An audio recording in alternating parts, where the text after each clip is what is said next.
Nais kong iparating sa lahat ang aking pagbati sa araw na ito. Happy anniversary sa Mary Immaculate Choral Group.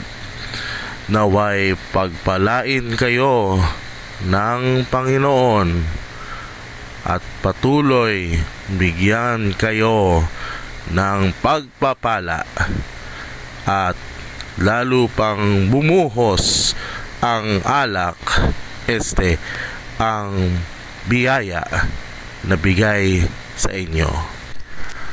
Mahal ko kayong lahat. Salamat.